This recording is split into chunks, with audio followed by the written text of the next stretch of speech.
Hello friends, कैसे हैं आप सभी? उम्मीद है सभी बहुत अच्छे होंगे। चलिए हम फिर से आ गए हैं आपको परेशान करने के लिए ही। तो कैसे हैं सभी? बहुत अच्छे ही होंगे, पर क्या पता, आप लोग तो कुछ बताते भी हो नहीं। मैंने बोला था लास्ट में आपको स्टोरी में कि यार बताओ तो, कुछ मुझे कमेंट तो करो, कुछ बताइए तो ज़रा, तभी तो पता चलेगा ना कुछ। क्या आप लोग सुन भी रहे हो या नहीं? चलिए, ये मजाक था। अगर आप लोगों को अच्छी लगे तो अच्छी बात है। बात को बिना बढ़ाए आगे बढ़ते हैं। चलिए, स्वागत है आप सभी की मेरी चैनल प्रेम कहानी में। आज दिलों का मिलना पार्ट 21 सीधा स्टोरी से स्टार्ट करेंगे। हमने क्या देखा था? राध्या जो थी वो घर पहुंच गई थी अपने बड़े पापा के। कशिश छोड़ आई थी। इन दोनों के बीच कुछ कुछ बातें हुई थी। कुछ बातें हुई थी शायद। हाँ, देखा, ये समझ लो। आप लोग सुने हो, जितने लोग आप लोगों ने सुने हैं तो समझ जाओगे क्या क्या बातें हुई थी। अगर जिन लोगों ने नहीं सुना है तो जाके सुन सकते हैं मेरी जहाँ दी हुई है स्टोरी पे। तो चलिए आगे सुनते हैं इसके बाद। अयोध्या सीधा मुड़ के सीधा घर में चली जाती है। घर में जाके वो यही सोच रही थी कि ये क्या हुआ अभी उसके साथ। कशिश ने ये क्या हरकतें की और क्या बातें हुई और वो क्या हरकत थी, यही सोचते हुए वो घर के अंदर एंटर कर लेती है। आगे जाके देखती है तो बड़ी माँ जो थी वो सोफे पे बैठ के वो कुछ कर रही थी। कुछ हाथ का सिलाई का काम शायद कर रही थी वहाँ पे। तो जब बड़ी माँ का नज़र अयोध्या पे पड़ती है तो बड़ी माँ उठ के आती है इनके पास हंसते हुए कि बेटा आप आ गई, आदर्श आए हैं। तो आराध्या बोलती है कि तब आराध्या को, मतलब वो अपनी जो डूबी हुई थी जिस होश में, मतलब जिस ख्याल में, उसमें से बाहर आती है। आकर बोलती कि नहीं, वो हमें कशिश जी छोड़ के गए हैं। तो आराध्या बोल ये जब बोलती है तो बड़ी माँ बोल देती है कि कशिश वो अंदर आई नहीं। तो आराध्या बोलती कि नहीं, वो चले गए हैं। तो बड़ी माँ बोलती चली गई, शायद काम होगा, ठीक है कोई बात नहीं, आप जाइए, आप जाके फ्रेश होके आ जाइए, तब तक हम आपके लिए चाय लेके आ जाते हैं। यही बातें हो रही थी तभी उनके बीच ही आदिश भैया और बड़े पापा आ जाते हैं। आदिश भैया आते ही पूछते हैं कि अरे बच्चा, आप आ गई। हम आपके स्कूल गए थे आपको लेने के लिए, पर वहाँ से पता चला आप चली आई हैं। तो बड़ी माँ बोलती कि हाँ, वो कशिश छोड़ के गई है। तो आदर्श बोलते कि कशिश, तो हाँ, बड़ी माँ बोलती कि हाँ, वो सुबह भी इसे वही ले गई थी, तो शायद अभी छोड़ भी गई हैं। तो बड़े पापा बोलते वाह, बहुत बढ़िया बात है, पर वो आई क्यों नहीं? तो आराध्या बस चुप थी। वो तो उन सोच में थी कि हुआ क्या है। वो बस वहाँ पे खड़ी हुई चुपचाप सुन रही थी इन लोगों की बातें। तभी बड़ी माँ बोलती शायद कुछ काम होगा इसीलिए वो नहीं आई होंगी, चली गई होंगी ऑफिस में। तो बड़ी माँ बोलती है ठीक है, अब ये छोड़िए, आप लोग जाइए, जाके फ्रेश होके आ जाइए, मैं तब तक चाय बना के ले आती हूँ। यही बोल के बड़ी माँ किचन की तरफ चली जाती है। इधर आराध्या चली जाती है अपने कमरे की तरफ, आदर्श भाई अपने कमरे में और बड़े पापा अपने कमरे में। ये तीनों अपने अपने कमरे में चले जाते हैं। थोड़ी देर बाद ही अनु जो थी वो आ जाती है। अनु आके सीधा किचन की तरफ जाती है और माँ से पूछती है, अपनी माँ से पूछती है कि माँ, वो कशिश आई थी उसे देने? तो बोलती कि हाँ क्यों? अरे नहीं, मैं आराध्या की फ़ोन में फ़ोन करी थी तो फ़ोन नहीं पाई, तो मैंने सीधा कशिश निधि को कॉल कर दिया था। तो बड़े माँ बोलती है हाँ, वो कशिश छोड़ के गई है आराध्या को। तो अनुदी बोलती है ठीक है। फिर वो अनुदी भी चली जाती है अपने कमरे में। आराध्या अपने कमरे में जाके पहले तो वो फ्रेश होती है, शावर के नीचे जाके पहले वो अच्छे से नहाती है, मतलब अपने दिमाग को शांत करवाती है कि अभी अभी जो जो हुआ उसके साथ, ये बड़ा ही, मतलब क्या बोलूँ, ये घटना शायद उसने कभी सोचा भी नहीं होगा ऐसा कुछ हुआ है। हुआ तो है यार, ऐसा कुछ, ऐसा बहुत कुछ हो गया है यार। वो सोच नहीं पा रही थी, वो मानो एक जगह उसकी चिन जो उसकी सोच थी वो रुक गई थी कि हुआ क्या अभी अभी। वो तो पहले तो वो इतनी ठंड में भी शाम के वक्त उसने नहाई थी, पूरे माथे से पानी बह बह रहा था, ठंडा ठंडा पानी उसे भिगा रहा था। बस सोच रही थी।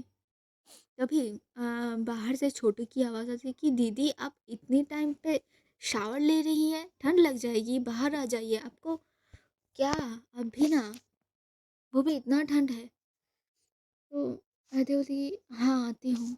ये बोल के वो जल्दी-जल्दी जाके नहा लेती है। नहा लेने के बाद वो कपड़े बदल के आ जाती है बाहर। तौलिए से अपनी बालों को पोंछ रही है, तो छोटी बोलती है, "क्या हुआ दी?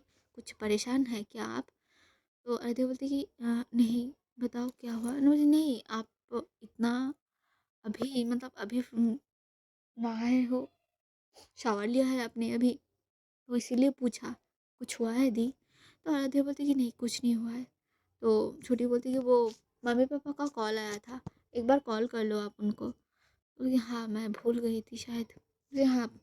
तो आराध्या जाके फ़ोन उठा के अपनी मम्मी को कॉल लगाती है, तो वहाँ से कॉल रिंग होते ही आराध्या की जो मम्मी थी, वो कॉल उठा लेती है और पूछती है कि बेटा कैसी हैं आप? तबीयत ठीक है आपकी? तो आराध्या बोलती है कि जी माँ, मैं ठीक हूँ। आप जी माँ, हम ठीक हैं। आप कैसे हैं? और पापा कैसे हैं? पापा आ गए ऑफ़िस से? तो माँ बोलती कि नहीं, अभी तक तो नहीं आए, उनका कुछ मीटिंग का कुछ काम चल रहा है, तो आने में थोड़ा लेट हो जाएँगे वो। मैं बस बैठी थी, सोचा आपसे बात कर लूँ, बात नहीं हो पाई। तो आराध्या बोलती है, जी माँ, वो सॉरी, मैं थोड़ा आके तो मुझे, ठीक है बेटा, कोई बात नहीं, होता है। आप ठीक हो? तबीयत ठीक है आपकी? तो आराध्या बोलती है, जी, जी माँ, मैं हम ठीक हैं। तो यहीं पे माँ बेटियाँ कुछ बातें करने लगे थे, तभी छोटी सी बात होती है थोड़ी देर के लिए।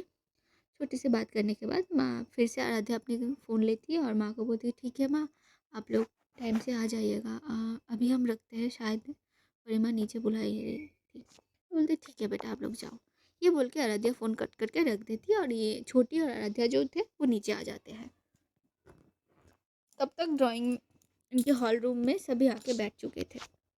बड़े पापा आ गए थे, आदर्श भैया आए थे, अनुदीप भी, दादी माँ भी बैठ चुके थे। ये दोनों भी आके बैठ जाते हैं चाय पे। चाय पे थोड़ी देर के लिए हमें बात होती है। तभी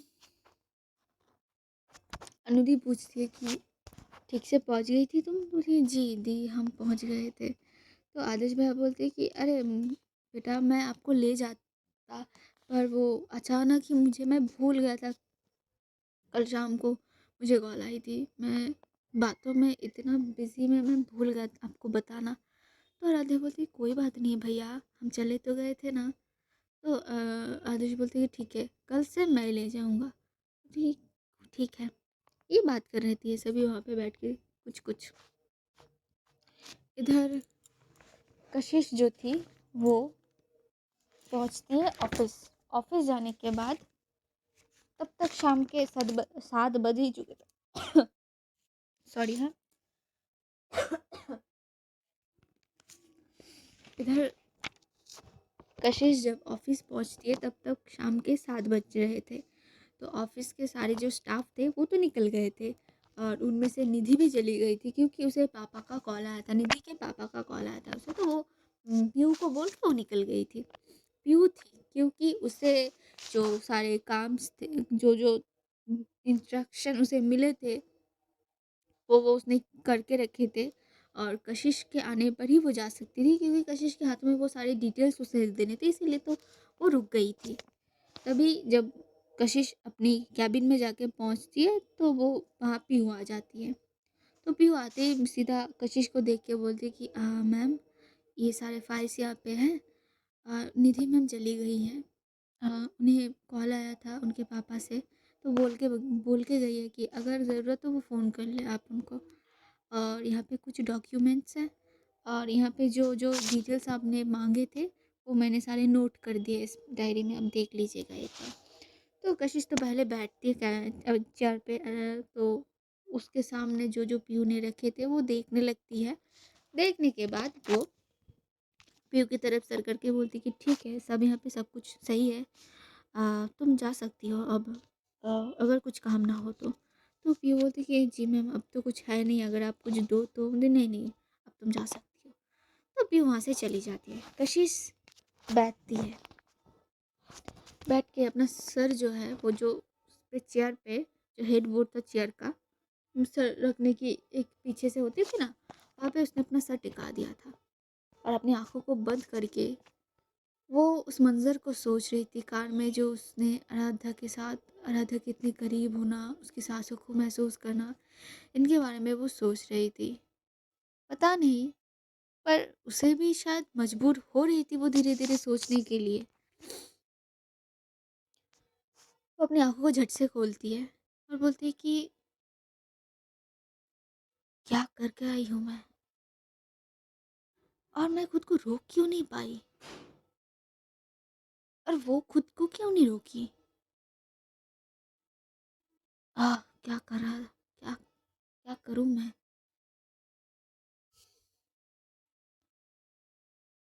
ऐसा तो कभी नहीं हुआ, फिर आज क्यों हो गया? और वो लड़का, उस लड़के के बारे में पूरा डिटेल्स मुझे चाहिए। ये भूल के वो अपनी लैपटॉप ऑन करती है और कुछ काम करने लगती है।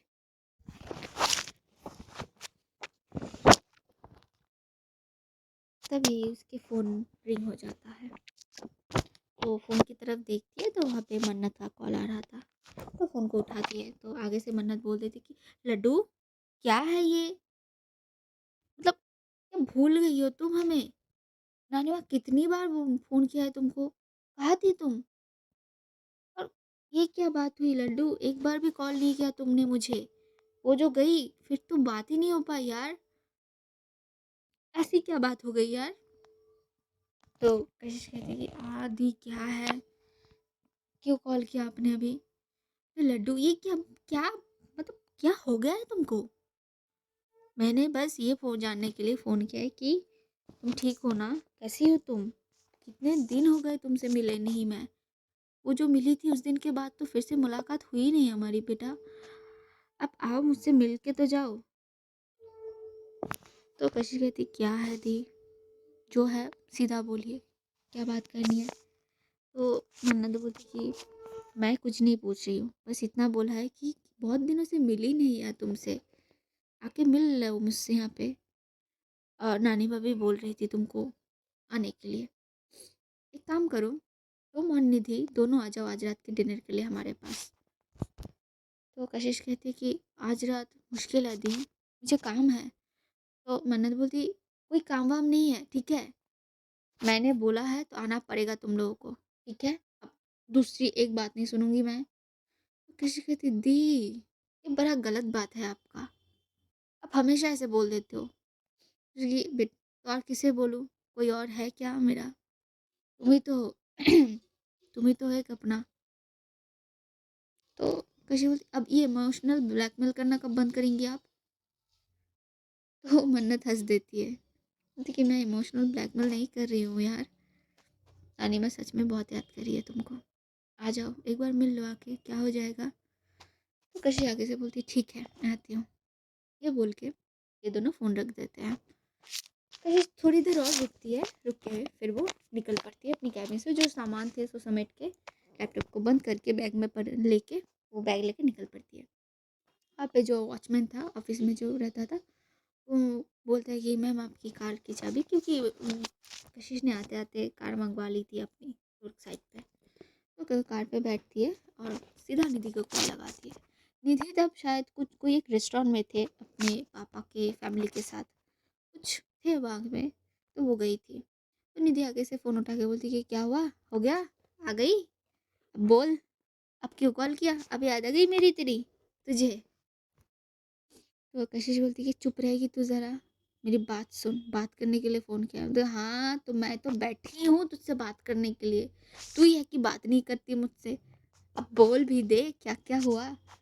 देख, मैंने तुझे जगह दी, समय दिया।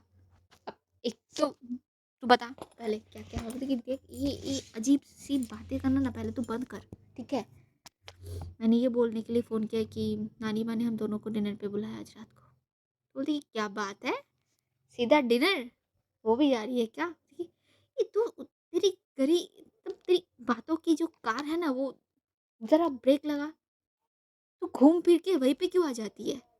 कोई ऐसी बात नहीं है। मैं उसे बस लेने गई और घर लाके छोड़ दिया, ड्रॉप कर दिया बस। इससे ज़्यादा कुछ नहीं है। और तू सीधा इतना घुमा फिरा के क्या क्या तुझे क्या सुननी है? बोलती अरे इतना भड़क क्यों रही है? क्या हो गया? क्या झगड़ा करके आई है तू वहाँ से? बोली, कुछ नहीं करके आई हूँ। तू आ रही है? बोली, हाँ, हाँ, ठीक है, ठीक है। मैं हाँ, जाऊँगी। आप एक काम कर, तू मुझे आके पिक कर ले, मैं यहाँ पे हूँ।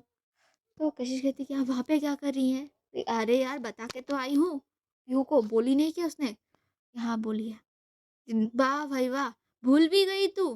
कितना देर हुआ तुझे? देख, मेरी दिमाग ना ठीक नहीं है। तू आगे से इतना बोला मत कर। कि तेरी दिमाग कब रहती है शांत भाई? भाई तू बोल मुझे ज़रा, कब शांत रहती है तेरी दिमाग? जब देखो वोल्केनो की तरह ऐसे उ उभरता रहता है। ये क्या? ये नहीं, नहीं, नहीं, कुछ नहीं। तू आजा, मुझे लेके चला जा, लेके चली जा यहाँ से। तो कशिश फ़ोन रख देती है क्योंकि उसे ये बकवास अभी सुननी नहीं थी और बकवास उसे करनी भी नहीं थी। वैसे ही वो बेचारी ऐसे परेशानी में थी कि क्या हुआ, क्या नहीं, पता नहीं। वो भी सोच रही थी, उधर आराध्या भी वही हालत में कश्मकश में थे ये दोनों। एक ही कश्मकश में तो थे, एक ही क्या बोलूँ नाव के सवार थे दोनों। आगे देखते हैं क्या हो पाता है। तो कशिश फ़ोन को रखते कट करके वो कार को सीधा चला के चली जाती है जहाँ पे निधि ने उसे जाने के लिए बोला था। तो वहाँ पे जाती है, जाने के कुछ टाइम लगता तो है यार जाने में। थोड़े टाइम बाद जब वो वहाँ पहुँचती है तो देखती है कि एक रेस्टोरेंट के बाहर वहीं पे निधि जो थी खड़ी थी। तो जब कशिश अपनी कार को रोकती है तो निधि आके उसके साथ में पास वाली सीट पे बैठ जाती है और बड़े मुस्कुराते हुए फेस से उसे देखती रहती है। तो कशिश बोलती है क्या है? कुछ नहीं, बस देख रही हूँ कि लोग क्या-क्या बदलते हैं कभी-कभी, तो क्या ही बोलूँ एक्सप्रेशन तो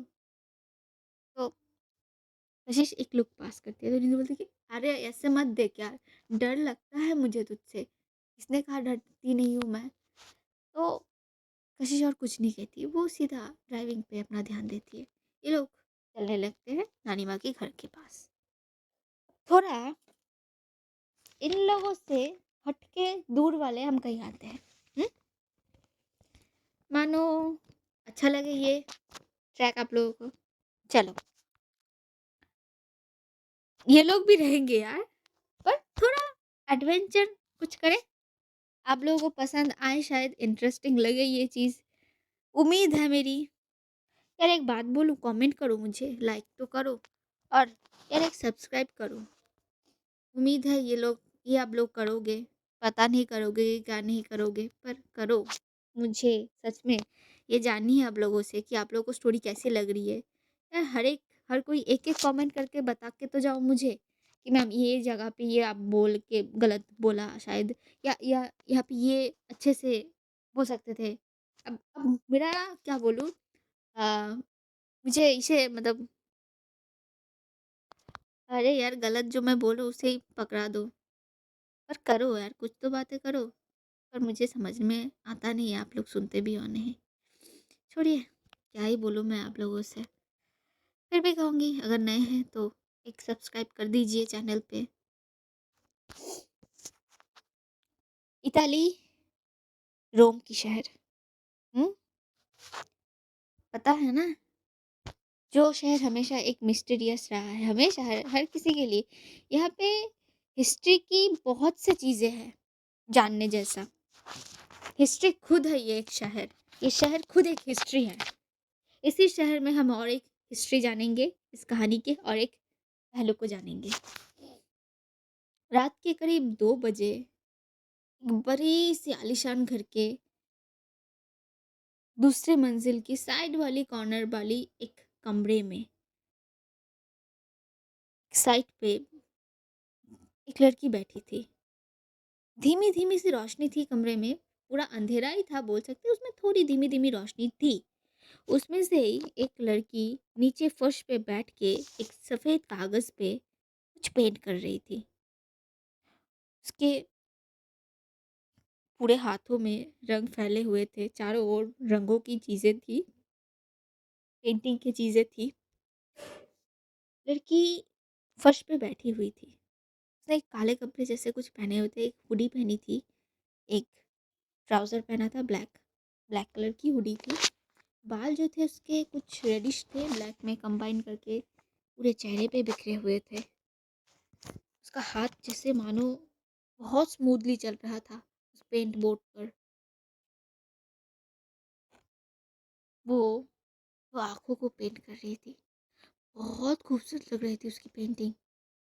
उस पेंटिंग में बस 2 आँखें थे। पूरा चेहरा बनाया गया ही नहीं था वहाँ पे।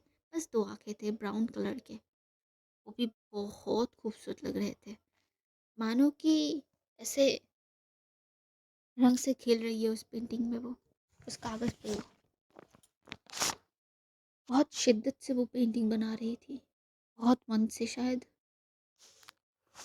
उसकी आँखों में, उस लड़की की आँखें मानो खतरनाक बाज की नज़र हो।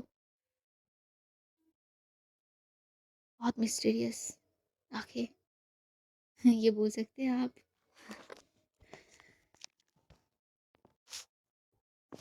2 आँखों के अलावा उस पेंटिंग में था ही नहीं कुछ। चारों ओर बस सफ़ेदी के बीच में 2 आँखें। मानो उभर रहा है। उस पेंटिंग को देख के वो लड़की अजीब तरीके से मुस्कुराती है। उसकी हालत ठीक नहीं लग रही थी।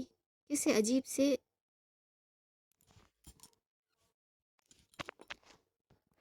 उस पेंटिंग को देखते हुए वो मुस्कुराती है, क्योंकि उसकी पेंटिंग ख़त्म हो चुकी थी तब तक। वो रुकती है, रुक के बस एकटक उस पेंटिंग की 2 आँखों को देखने लगती है और बोल पड़ती है आगे, "be ready baby doll, I am coming." ये बोल के वो हँसने लगती है। तभी उसकी फ़ोन, वहाँ पे जो एक फ़ोन पड़ी हुई थी उसके पास में, वो रिंग करता है। उसका रिंगटोन भी बहुत अजीब था। मानो कि बहुत से हाइना मिलके एक साथ चीख रहे हो। ऐसे कुछ धुन था वहाँ पे, एक सॉन्ग था, म्यूज़िक था। बहुत अजीब था। उस सन्नाटे में ये मानो बहुत मतलब इतना डरावना लग रहा था कि कोई भी डर जाए। बहुत सन्नाटा था वो जगह। लड़की एक बार फ़ोन की तरफ नज़र करती है, उस ब्रश को हाथ से रखती है साइड में, रख के सीधा उस पेंट वाले हाथ से वो फ़ोन को उठा लेती है। उठा के सीधा कान में लगाती है और बोलती है कि हेलो। आगे से क्या बोलते कुछ सुनाई नहीं देता। तो वो लड़की बताती है कि watch out, I am coming to India. ये बोल के वो फ़ोन को कट करके पास ही में रख देती है। फिर वो उस पेंटिंग की तरफ देखती है और देख के सीधा बोल पड़ती है कि hey baby doll, how are you? I hope we can meet soon. I still see you like a your eyes are very beautiful. I know what will happen when I see you, but it seemed little different those days. What's wrong, baby doll? Hmm?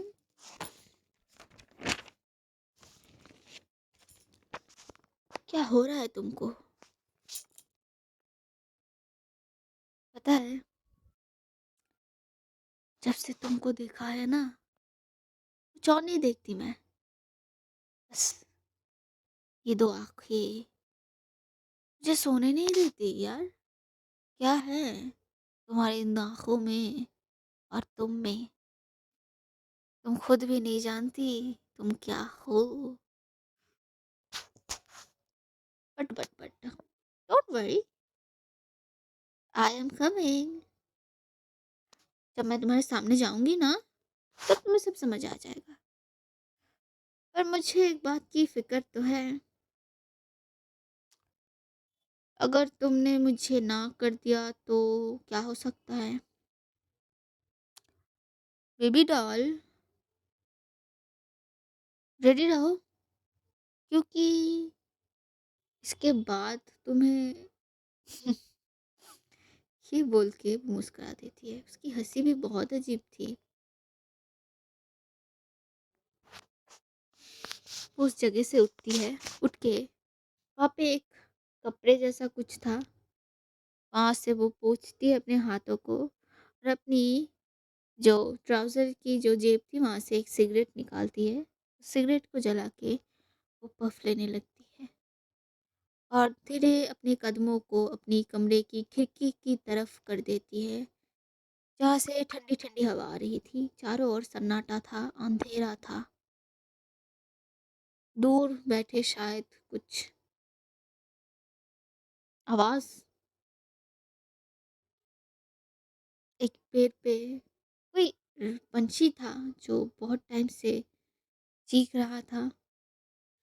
बहुत, क्या बताऊँ मैं, अजीब ही माहौल था वहाँ का। ऐसे बयाँ नहीं कर सकती शायद मैं, फिर भी मैं बयाँ करने की कोशिश, क्योंकि बयाँ नहीं करूँगी आप लोग समझोगे कैसे, है ना? ये भी बात है, आई नो। वो लड़की आसमान की तरफ देख के बस अपनी जो सिगरेट की वो जो धुआँ थी, वो छोड़ने लगती है। वहीं पे खड़ी रहती है वो कुछ देर तो वहाँ पे, फिर जाती है अपने कमरे की तरफ, अपने बेड पे जाके वो बैठती है।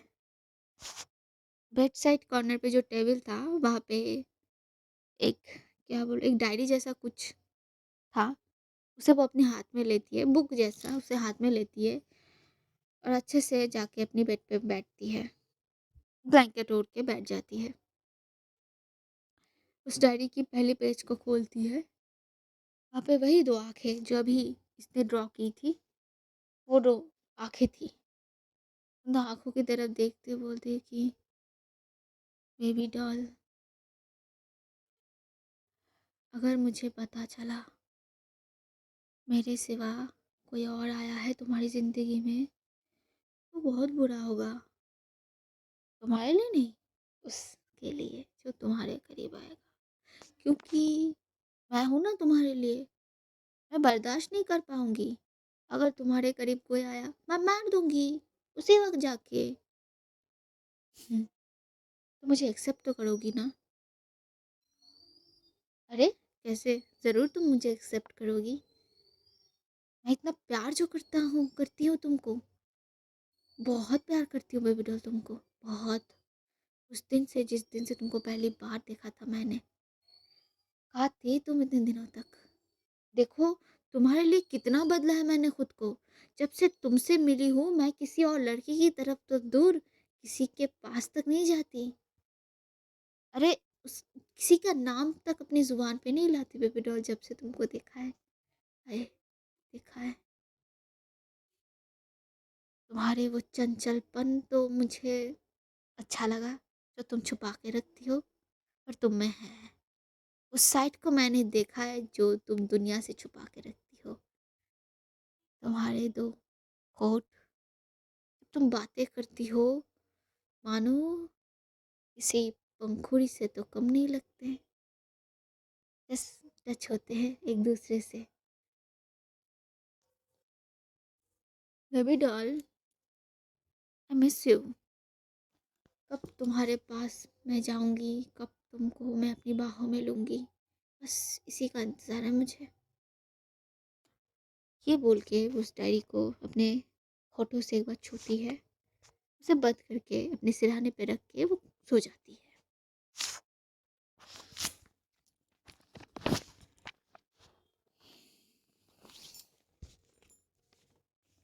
तो वापस इंडिया आते हैं हम। इंडिया पे आराध्या जो थी, ये लोग भी, अब रात तो हो ही चुके थे, तो बड़ी माँ बड़े पापा से बातें, कुछ वहाँ पे सभी हॉल रूम में सभी बैठ के बहुत टाइम तक बातें करते हैं। चाय नाश्ता हो चुका था इन लोगों का। बातों बातों में ही बड़ी माँ पूछ देती है कि कल अगर आदर्श से कि अगर आप फ्री है तो कल मुझे आपका ले जाएंगे, मुझे थोड़ी खरीदारी करनी थी। तो आदर्श भैया बोलते कि हाँ, कल शाम को ठीक है माँ, मैं लेके चला जाऊँगा आप लोगों को। तो बड़ी माँ राधिका की तरफ देख के बोलती कि बेटा, कल शाम को आप फिर जल्दी आ सकती हैं। तो राधिका बोलती कि जी बड़ी माँ, मैं आ जाऊँगी जल्दी। तो बड़ी माँ बोलती कि हाँ, तो फिर अनु, छोटी, हम सारे कल कुछ मुझे खरीदारी करनी है शादी के लिए, तो कुछ रह गया था वही लेने जाना है। तो ये बातें कर रहे थे। तो आराध्या भैया बोलती ठीक है माँ, फिर मैं कल आप सबको ले जाऊँगा शाम को। ये बोल के बड़ी माँ बोलती ठीक है, फिर ये बात हुई है। तो बड़ी माँ उठ जाती है, उठ के वो क्योंकि रात तो हो ही रहा था, तो बड़ी माँ उठ के सीधा किचन की तरफ चली जाती है। अब राधा भी बैठ के यहाँ क्या करती है, वो भी बड़ी माँ के पीछे पीछे चली जाती है। इधर वहाँ पे आदर्श भैया और छोटी जो थी ये बैठे थे, और अनुदी थी। ये लोग कुछ डिस्कशन कर रहे थे, लिस्ट बना रहे थे कल क्या क्या खरीदारी करनी है इन लोगों को। तो वही बात हो रही थी वहाँ पे। और पापा और दादी माँ जो थे ये लोग अपने अपने कमरे में जा रहे थे, क्योंकि दादी माँ बहुत टाइम तक वो बैठ नहीं सकती थी, अब उम्र भी हो गई थी। और बड़े पापा का एक कॉल आया था, तो वो अपने कमरे में जाके बात करने लगते हैं। यहाँ पे आदर्श भाई बस इन दो को देख रहे थे कि ये क्या कर रहे हैं। मतलब ये इतना एक्साइटेड थे ना इस शादी को लेके, बहुत खुश, बहुत मतलब खुशी थे इसमें, इन दोनों में। अब होगी भी क्यों नहीं। अब आराध्या भी खुश थी, ये बात नहीं है कि आराध्या खुश नहीं थी, आराध्या भी बहुत खुश थी। उसे भी बहुत मतलब खुशी था अपने भाई की शादी का। लेकिन वो थी एक, मतलब ऐसे सबके सामने उसे ऐसे जाहिर करना तो नहीं आता था ना। वो जो खुश थी वो अंदर थी उसके। अब वो कैसे जाहिर जाहिर करेगी ये उसके ऊपर है, हम थोड़ी बता सकते हैं, है ना। लेकिन छोटी और अनु जो थी ना वो थोड़ा अलग टाइप की थी। ये ना आप कह सकते हैं कुछ एक्सट्रोवर्ट जैसा कुछ, ये लोग ऐसे थे। और हमारे आराध्या इंट्रोवर्ट, लाइक ऐसा तो था ही इन लोगों का एक एक टाइप। आदर्श भाई इन लोगों को देख के बोलते कि तुम लोग को कुछ बस एक रीज़न चाहिए है ना, मतलब खुश होने के लिए। तो छोटी बोलती क्या भाई आप, तो खुशी के लिए थोड़ी मैं दिन गिनता बैठूं कि उस दिन खुशी मिलेगी तो उस दिन खुशी मनाओ, थोड़ी ऐसा होता है। खुशी है ये, मतलब पता नहीं आगे दिन हो कि नहीं, जब मिले तब मना लेना चाहिए। अब इस टाइम मिल रहा है तो इस टाइम हम खुशी मना लेते हैं। मतलब छोटी छोटी थी पर बहुत बड़ी बातें बोल दी थी उसने। आदिश बात देख के बोलती कि तुम बहुत बड़ी हो गई हो। ये क्या भैया, बड़ी तो होना पड़ेगा। तो ऐसे ही तीनों भाई बहन वहाँ पे बैठ के अपनी अपनी बातें कर रहे थे। उधर कशिश और निधि पहुंच गए थे नानी माँ के पास। नानी माँ के पास पहुंच पहुंच गए थे। तो नानी माँ बोलती है, जब देखती है कि कशिश और निधि आए हैं, तो वो उठ के उन लोगों को पहले तो गले लगती है कशिश की। निधि पाँव छू के आशीर्वाद देती है नानी माँ से। नानी माँ बहुत खुश होती है कशिश को देख के, क्योंकि बहुत दिनों बाद कशिश नानी माँ से मिलने आई थी। और नानी माँ की जान थी कशिश, ये बोलने की बात नहीं थी। क्योंकि कशिश और एक मन्नत थी नानी माँ के पास, इन दोनों को देख के वो जीती थी। अब कोई हेल्प था तो नहीं इन लोगों का। तो बस नानी माँ को थोड़ा बुरा तो लगता था कि कशिश उनके साथ नहीं रहती थी। तो उस टाइम पे थोड़े तो इमोशनल हो भी गए थे नानी माँ। पर कशिश ने संभाल लिया था। निधि अपनी मज़ेदार बातों से उनको ले जा रही थी, तो कशिश जाके मन्नत से गले मिलती और बोलती कि क्या है, आप हमेशा से सेंटी बातें क्यों बताते रहते हो। तो मन्नत बोलती कि अगर मैं ऐसे नहीं बोलती तो तुम आती क्या। तो कशिश और कुछ नहीं बोलती। तो मन्नत आगे बोलती कि बताओ आप कैसी हो तुम। तो कशिश बोलती कि जी दी ठीक हूँ, आप कैसी हैं। मैं भी ठीक हूँ बस। और बोलते नानी माँ भी ठीक है, डोंट वरी, मैं चेकअप करवा रही हूँ उनकी, कुछ नहीं हुआ है, ठीक है, अब तुम ज़्यादा टेंशन मत लो। नानी माँ का क्या था, उम्र उनकी भी हो रही थी, उनको जो थी वो हार्ट के पेशेंट थे, वो कभी कभी प्रॉब्लम हो जाया करती थी। तो इसीलिए कशिश ने ये बात पूछी थी मन्नत से। और मन्नत खुद एक डॉक्टर थी, तो वो हमेशा ही नानी माँ को एक ऐसे मतलब रेस्ट्रिक्शन में रखा करती थी। उनको उनका देखभाल उसके लिए बहुत इम्पोर्टेंट था। उन लोगों के लिए, उन दोनों के लिए, उन दोनों का ज़िंदगी पूरा दुनिया अगर बोल सकते हो नानी माँ ही थी। बचपन से इन दोनों को इन्होंने बड़ा किया है पाल पोस के। तो एक बॉन्डिंग होता है यार, खून का रिश्ता ना सही पर ऐसे दिल का रिश्ता बहुत मजबूत होता है खून के रिश्तों से भी, ये मैं मानती हूँ। क्योंकि मैं अपनी दादी माँ के पास बड़ी हुई हूँ। आई नो मेरे मम्मी पापा सब थे, लेकिन मैं अपनी दादी से बहुत करीब हूँ। और मेरी दादी एज अ बहुत से ऐसे कहानी है यार, वो बन नहीं जाती, लेकिन होता है कभी कभी। अब दादी माँ हो या नानी माँ, करीब होते हो आप किसी किसी के। वैसे मैं भी अपनी दादी माँ के बहुत करीब हूँ। आई लव माई दादी माँ। पर मेरी बुरी किस्मत वो अभी नहीं है मेरे हमारे बीच। It's okay. हाँ, चलो आगे बढ़ते हैं कहानी में ऐसे। तो मन्नत बताती कि आओ बैठो। निधि कैसी हो तुम? तो निधि बोलती है जी दी हाँ मैं ठीक हूँ, आप कैसी है? तो ठीक है, बोलो ऑफिस का काम कैसे चल रहा है तुम लोग का? तो निधि बोल पाती है कि जी दी बहुत अच्छा चल रहा है, हमने प्रोजेक्ट स्टार्ट कर दिया है। देखना, ये अगर एक बार हो गया ना तो हमें पीछे मुड़ के देखने की ज़रूरत मेरे पड़ेगी नहीं। इससे बहुत लोगों की आसानी होगी हर एक चीज़ का। अम, बहुत से जहाँ पे बहुत मतलब जो चीज़ बहुत खर्चे पे पड़ता है वो चीज़ बहुत कम में हो सकता है अगर ये प्रोजेक्ट एक बार स्टार्ट हो गया। इस प्रोजेक्ट में स्कूल, कॉलेज, चैरिटीज़, सब कुछ, हॉस्पिटल्स, हर एक चीज़ों का ध्यान रखा गया है। तो ऐसे-ऐसे बातें कर रहे थे वहाँ पे वो सभी। कशिश बस नानी माँ के पास जाके बैठती है। नानी माँ बताती है कि आप हमारे पास बैठिए, हमें आपसे बात करनी है। तो कशिश जाके नानी माँ के पास बैठती है तो नानी माँ बताती है कि याद नहीं आती है हमारी, आप आते क्यों नहीं है हमसे मिलने? तो कशिश बोलती ऐसी कोई बात नहीं है नानी माँ, आपको तो पता है ना इस प्रोजेक्ट के लिए हम कितना भागा दौड़ी कर रहे हैं। हम इंडिया बस इसी के लिए तो आए थे। बताते कि आप हमारे लिए नहीं आई, तो ये क्या बात हुई नानी माँ, ये ऐसी कैसी कोई बात नहीं है।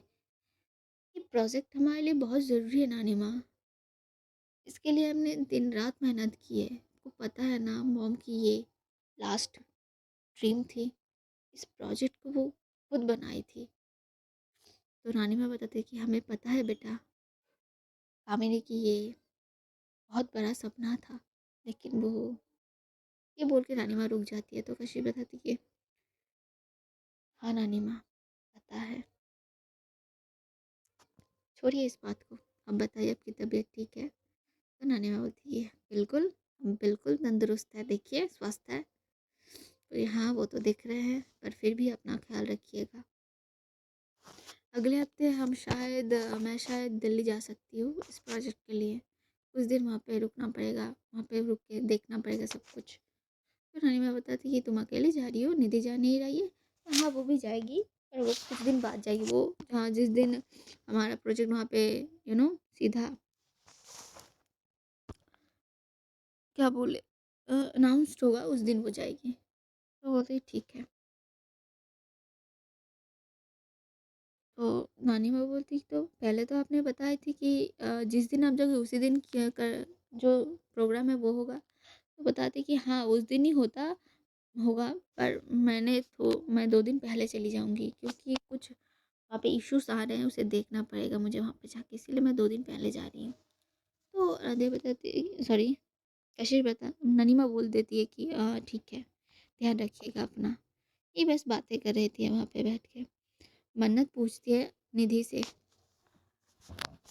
निधि बोलती है मन्नत को, बता दी हमारी कशिश जब ये बोली, कशिश ने नोट की थी ऐसे निधि को, ये कुछ तो बातें कर मत इसके फेस पे ना एक ऐसे स्माइल आ गई थी ये बातें कर, क्योंकि ये दोनों काफ़ी तो करीब थे, बातें सुन सकते थे।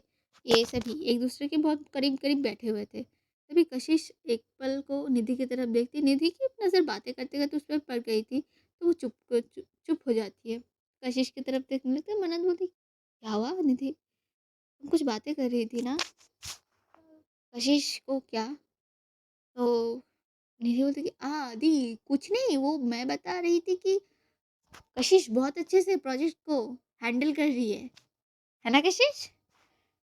तो कशिश बोलती कि जी कर तो रही हूँ, क्यों तुझे नहीं लगता? कि अरे यार लगता है तभी तो बता। तो तू उधर बात कर, तू इधर क्या बात देख रही है? नहीं देख रही हूँ। क्यों मना है तुझे देखना? कि नहीं देखना यार, पूरा पाँव से लेके मेरे सर तक देख, कोई मना नहीं है। वैसे घबरा जाती है क्योंकि वो बताने वाली थी आधे की बात, लेकिन कशिश कैसे घूरने पर वो बताती नहीं फिर। अब बोले भी तो क्या बोले, बेचारी डरती तो थी कशिश से। तो इनके बातों बातों में ही वहाँ पे जो डिनर था लग चुका था, तो ये लोग जाके डिनर टेबल पे बैठ जाते। इधर आराध्या और बड़ी माँ ने भी डिनर का बना लिया था, तो सभी को बुला दिए थे। ये लोग भी डिनर टेबल पे आके बैठते हैं डिनर करने के लिए। ये 2 फैमिलीज़ अपने-अपने डिनर कंप्लीट करते हैं। डिनर हो जाने के बाद आराध्या मतलब जो बड़े पापा थे, आदर्श भैया, अनुदी थोड़ी रुकी थी, छोटी चली गई थी सोने के लिए। दादी माँ भी जा चुकी थी, अब वो भी कितने देर तक रुकते। तो आराध्या जाती है बड़ी माँ को किचन में हेल्प करनी है, अनुदी भी वहाँ पे टेबल में साफ सफाई कर देते। इन लोगों का जो बचा कुचा काम था ये हो जाने पर ये लोग अपने अपने कमरे की तरफ चले जाते सोने के लिए।